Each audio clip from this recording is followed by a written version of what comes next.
Hi, I'm Vienna, And I'm Josh. Thank you for coming to our podcast. and we'd like to begin by briefly going over some of the Southern Gothic elements we found in Dead Until Dark, and later on we will kind of reiterate them and add to them as we go on. So, the first Southern Gothic element we found is exposing the Southern culture of discrimination. The next one is irrational fears, and we see that with Renee with vampires and other people in general who discriminate against them. And then we see historical features and realities of the South taking the form of haunted ghosts.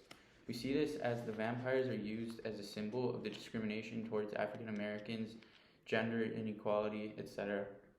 We also see the tensions between the real and the official written history of the South, especially with the lack of acceptance and hospitality to marginalized groups and to anyone considered a threat to the white culture. We see the supernatural, obviously, with Suki, because she's a telepath, and with the strength. We say vampires are also a supernatural being because their strength, their fangs, their glamour. And we also have the grotesque, which are the vampires, Suki and Lafayette, because they're all Lafayette's a stereotypical character. The supernatural is viewed as the grotesque. When you're viewed as a grotesque, you are inferior to everyone else, especially to the white culture that is prevalent in the South. Anything that makes you feel uncomfortable, anything that's not going along with Southern culture is the grotesque. Anything that is not kind of traditional in the old ways are also grotesque. Next, we'd like to talk about the title of the book, Dead Until Dark. So, a vampire is dead, they come out at night, but still they're dead when they come out of the dark. Well, this is a question that we're going to be grappling with. For example, we can grapple with the question, what does it mean to live? The idea of the vampires, they come out of the dark because they can't be in the sun, but they're still dead, as I said. The author uses this word to suggest they are living, come alive though, when they come out at dark. What do you think it means to live? Is only being able to go out at night really living? I mean, we can't really say that because we aren't going through what they're going through. It's kind of like any disability. We can't really know what it's like to not have a leg, and we can't really ask the question of is it worth not having a leg if we've never lost a leg before? We've never experienced it. It's just, and also life is just different for each person. My meaning of life and my reason for living could be different from yours, and that's just like literature. Next, we'd like to grapple with Suki's power and its connection to Beloved and the Water Dancer in terms of memory. So, Suki is more of a superpower, while Hiram's in the Water Dancer is more of an ability. None of the characters in Beloved, the Water Dancer, nor Dead Until Dark wanted to face the memories. However, Hiram was able to use his memories for something good. And in Beloved and Dead Until Dark, facing the memories was just viewed as a negative and no benefit whatsoever. There's an exception to this when Suki was running away from Renee, who was trying to kill her, and then she finally viewed her telepathic abilities as something for the positive, in which she connects with Hiram here because they both find a positive to facing their memories and how it can be helpful for their superpower. So here we can see some parallels to rememory. It kind of shapes her Suki's identity because her telepathic issues are an issue for her. She has to deal with it every day unless she's guarding herself, and this kind of reminds me of the color veil, and how it also relates to being black. Every time Suki interacts with other people, she has to keep in mind that she can read minds. Just like in the South, whenever a black person interacts with a white person, they have to keep in mind that they're black or lesser.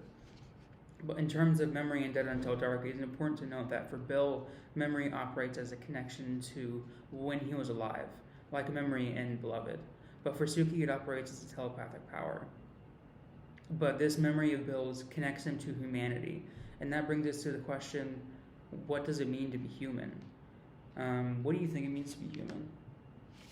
So one answer to this question that someone can say is that it means that what human means is to love and breathe. However, for example, animals, they can love and breathe, but we don't consider them humans. Another answer could be having self-reflection and self-awareness. This takes us into the grotesque, because the Southern culture didn't have this, as they were so blinded by their misguidance and their old culture. In fact, they are considered humans, while at the same time, what Harris is doing is she's bringing in the grotesque to say the more you discriminate, the more you lose your humanity.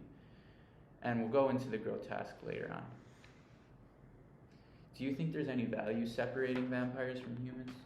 So vampires have all of these advantages, and so by separating them from humans, in an advantaged state, we're really implying that humans are weaker. So there's this naturalist movement, literary movement in the Robert Frost text. They situate humans as being arrogant, and so-called intelligence and book smarts disadvantage them. Like here with Harris, we can see he's taking a naturalist approach because these vampires give in to their impulses and situate humans as being disadvantaged.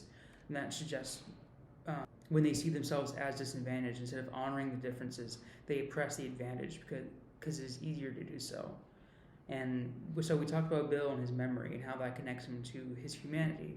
And I think that as long as these vampires have connections, we should give them a chance. Instead of looking at what does not make them human, maybe we should work together and benefit off each other. And that gets us to grapple kind of how fragile these identities are, and that the slight differences that each of them have, that kind of makes them different. So to continue on another note, in terms of what it means to be human, there are physical aspects and psychological aspects to being human. In fact, some humans do not act humane, but they're still perceived as part of society, like many of the humans who compose the Southern culture. Sometimes vampires, if given the chance, can act more humane than humans themselves. One thing that can also distinguish humans from other animals is that they have human blood and human DNA. Blood is the life source for humans and vampires. Vampires also have DNA. And if we lose too much of blood, or if we're infected, then we can't live. And this is similar for vampires, as blood is food for them. We see many instances in the book and in the TV show in which vampires give their blood to other humans, implying they still have blood rushing through their bodies. Another proof for this topic is that we look at America's Blood Center. The slogan is, "It's about life. It's heart." It is the idea that blood is life. Through vampires, they're dead. Though vampires are dead, they still have what symbolizes life. So it seems like Harris wants us to be questioning the concept of how different humans and vampires really are. Yeah, so Harris wants us to question that, and since this idea that humans and vampires both have blood, it kind of treads the line of how fragile both of these identities really are and the differences between them. Because vampires and humans both kill, they both question the belief systems. And another question is how much of these differences are socially constructed in the society. In other words, vampires exist and live amongst people, but scientists figure out a way to adjust the difference because of the synthetic blood that they use instead of drinking human blood. So is the distinction here that vampires have human blood? If what makes us human is the blood, then if vampires have human blood, why are they not considered at least part human and more accepted into society? Maybe because of the white culture and the prejudices, the people there refuse to believe it and instead believe that humans are superior. Or, on the other hand, it is because they fear the different aspects of superiority of vampires as a threat, and these blinders kind of cancel out the facts. So now I'd like to further talk about the grotesque and what vampires are symbolic for. So what are they symbolic for? What might Harris want us to examine in the text? So this is actually a Southern Gothic element that Harris is using, where she's taking historical features and realities of the South in which they take the form of haunts and ghosts, and she does this through vampires. She's essentially comparing vampires to any marginalized group, whether it's women, African Americans, sexual orientation, gender identity, etc. Any group who challenges society's ideas about them and challenges just the way society views other people, that is the grotesque. So like in The Water Dancer in Beloved, she is essentially exposing Southern culture. In Dead Until Dark, vampires are misunderstood because they have to drink blood. Since they have this new synthetic blood, they should be given a chance. Every group, every species can be threatening, but that does not mean everyone in that species is. The way they're treated, the way vampires are treated, can honestly cause them to retaliate even more. People aren't using the correct approach, in other words. They feel threatened, and it's like anything else. If you're mistreated, you're going to misbehave. Now, again, we're not justifying killing or violence that any vampires may have done in the book. We're just trying to understand different perspectives. This also connects to Benito Cereno, where the vampires may feel like they need to do, like in Benito Cereno, a slave revolt. And they might feel like they have no other chance. And it's kind of hypocritical that humans drain vampires' blood for profit while also not accepting them in society, especially since vampires drain humans' blood as well, and humans hate the fact that vampires drain blood. And so it's just like slavery in the Water Dancer, inviting them into society and not allowing them to be actual humans, versus not inviting them to society and not giving them the right to be human. And so, speaking of slavery, humans in fact have done worse than vampires, as slavery, for example, can affect not just one person but generations of people. So, what these four texts have in common is that they take place in a particular time period and in the antebellum period, but not this book. This book is more modern. It takes place in the 2000s, but even though it is modern, it still has the same grotesque society and culture that surrounds in the South. And that's what Harris is really trying to drive home, that the culture hasn't changed. Okay, so let's add this hypocrisy and transition from talking about what it means to be human back to the grotesque. So we've been talking about humanities, and then we have this murder mystery.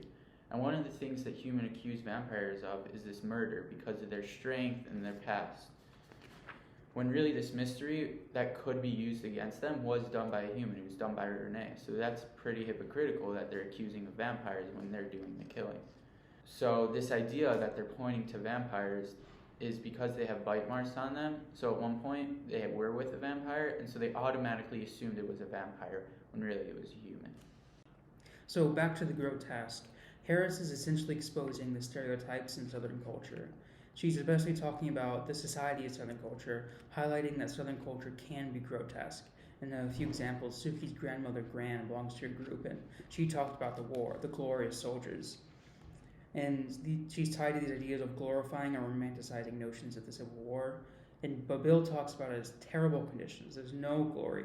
He questions if he really believed in what we were fighting for. Did they even believe in what they were fighting for? It's not glorious.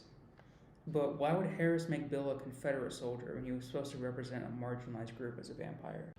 So maybe the reason why Bill was a Confederate soldier was because it was the perceived normal at the time that he was living in, to be a part of the Southern culture, the culture he was living in. And he didn't understand yet what it was to be a marginalized group. I think that Harris is using this to show us that she's further exposing Southern culture, as the culture is now turning, the people of the South are now turning on someone who fought for them in the past. They're turning on their own. On another note, the supernatural is also viewed as the grotesque. When you're viewed as the grotesque, you are inferior. And being a part of the grotesque, if you're in that group, you're threatening to anyone who isn't a part of it. Anything that is different, like we've said in the podcast, anything that is different and goes against the Southern culture is viewed as a threat. Anything not perceived as part of the Southern norm, it's a threat. You're not seen as human. For example, vampires have fangs. They're able to hypnotize. They have strength, so they're viewed as a threat. So it's also important to note that in addition to Southern culture being the grotesque in Dead Until Dark, within the text itself, the grotesque is the vampires. So meaning, in other words, to society, vampires are viewed as the grotesque. And as a result, they're treated with hostility. They're not given equal rights, and they're treated inferior.